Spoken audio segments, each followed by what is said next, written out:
Guys, welcome back to our channel. So ఈరోజు మన video ఏంటంటే రావణాసుడు రాముడికి భక్తుడు ఎలా అయ్యాడు. ఈ క్వశ్చన్ వినగానే అందరు షాక్ అయిపోంటారు కదా. సో ఈ స్టోరీ తెలుసుకునే ముందు please like, share, subscribe to our channel and subscribe చేశాక గంట మర్చిపోవద్దు అండ్ ఆల్సో ప్లీజ్ కామెంట్ అన్నమాట. సో మనమైతే స్టోరీలోకి వెళ్ళిపోదాం అనమాట. ఒకానొక టైంలో శ్రీ మహావిష్ణువు దగ్గర వైకుంఠంలో జయ విజయులు అనే ఇద్దరు ద్వారపాలకులు ఉండేవారు అనమాట. వాళ్ళకి స్వామివారు అంటే చాలా ఇష్టం. నిత్యం స్వామిని పూజిస్తూ ఆయనని స్తుతిస్తూ ఉండేవారు అనమాట.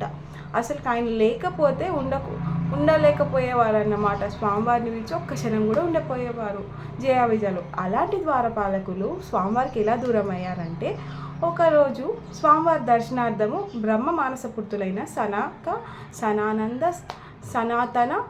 సనాతన జాతులు వారు వచ్చారనమాట, నలుగురు. సో వాళ్ళ యోగ శక్తి వల్ల వాళ్ళు ఒక 5 years బేబీ లెక్కనే కనబడుతూ ఉంటారన్నమాట వాళ్ళ లైఫ్ లాంగ్. సో వాళ్ళని చూసి జయ విజయులు ఏంటి వీళ్ళు ఇలా ఉన్నారు అని, కురూపులు అని చాలా అవమానిస్తారన్నమాట. అది విన్న బ్రహ్మ మానస పుత్రులు జయ విజయుల్ని శపిస్తారన్నమాట. ఎందుకు శపిస్తారంటే వాళ్ళని చాలా అవమానం పరుస్తారు జయ విజయులు. స్వామివారు లేరు, ఉన్నా మేము మీకు దర్శనం ఇప్పించము, మీరెవరు అది ఇది అనుకుంటే చాలా అవమానంగా స్వామివారిని చూడకుండా వాళ్ళని అక్కడనే 7వ ద్వారం దగ్గరనే ఆపేశారన్నమాట. ఇదంతా మన స్వామివారికి, లోపల ఉన్న స్వామివారికి సేద తీరుతూ లక్ష్మీదేవితో కాళ్ళు తెచ్చుకున్న మన స్వామివారికి తెలుసు. కానీ ఒక కారణం చేత తెలిసినా కూడా ఏమి అనకుండా అక్కడనే పడుకొని ఉంటాడన్నమాట శేషపాన్పుడు. సో అప్పుడు ఏమైపోతుందంటే, ఇంకా వీళ్ళు లోపలికి పంపించేలారేనని బ్రహ్మ మానసపుత్రులు మమ్మల్ని ఇంతలా అవమానిస్తారా అని, మీరు ఎవరిని చూసుకొని ఇంత అహంకారంతో విరవీగుతున్నారో ఆ స్వామికి మీరు జీవితాంతం అసలు మీరు స్వామి దగ్గర ఉండొద్దు, మిమ్మల్ని మేము శపిస్తున్నాము, మీరు స్వామికి దూరం అవుతారు అని శపిస్తారన్నమాట. అది వినగానే జయ విజయులు చాలా షాక్ అవుతారు. అప్పుడు వాళ్ళ పవర్ తెలుసుకొని క్షమించండి అని వాళ్ళ నలుగురు కాళ్ళ మీద పడతారు. అయినా కూడా వాళ్ళు వినారన్నమాట. అప్పుడు మన మహావిష్ణువు గారు మంచిగా స్వామివారు శేషపాన్పు నుంచి బయటకు వచ్చి లేచి స్వామివారి ద్వారం నుంచి బయటకు వస్తారనమాట. ఇక్కడ జరుగుతున్న చర్చను చూస్తాడనమాట.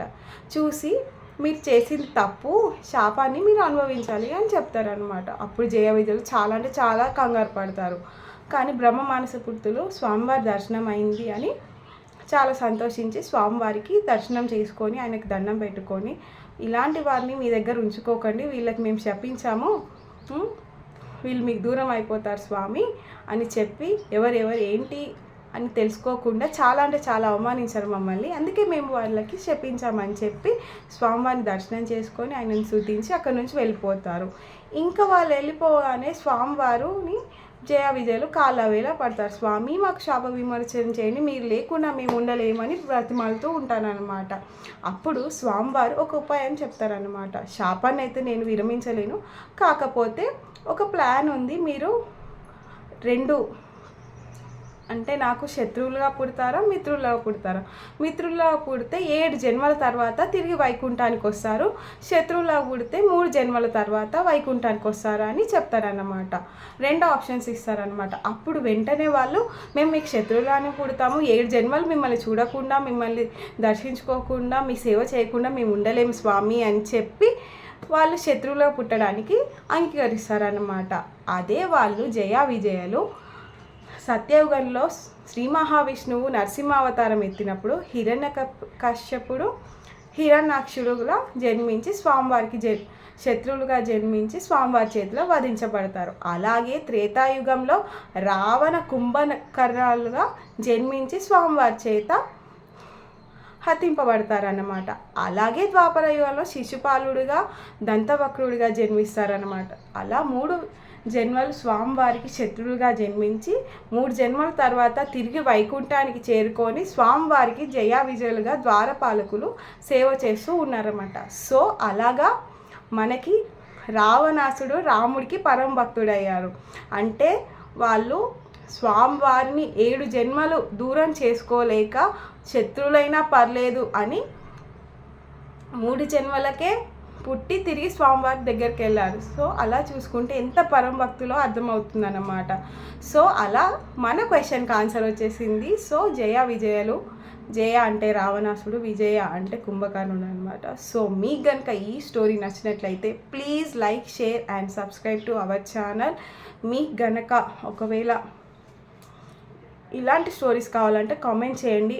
అండ్ ఇందాక మీకు ఒకటి చెప్పాను, స్వామివారు ఒక కారణం చేత శేషపాన్పు మీదనే పడుకొని బయటికి రాలేదు అని. ఎందుకంటే జయ విజయలు శత్రువులుగా పుడతారు. సో అప్పుడు స్వామివారు ధర్మ రక్షణకై ఈ జగత్తుకి మంచి దారిని చూపించడానికి అవతరించబోతాడు. కాబట్టి ఒక ధర్మం కోసము స్వామివారు ఆయనకి ముందు జరిగేది తెలిసినా కూడా సూత్రధారి పాత్రధారి అయిన మహావిష్ణువు ఏమీ తెలియని వాడిగా ఆయన లీలను చూపిస్తూ ఉన్నాడు. సో అందరికీ జై Shriram. Thank you for watching my video.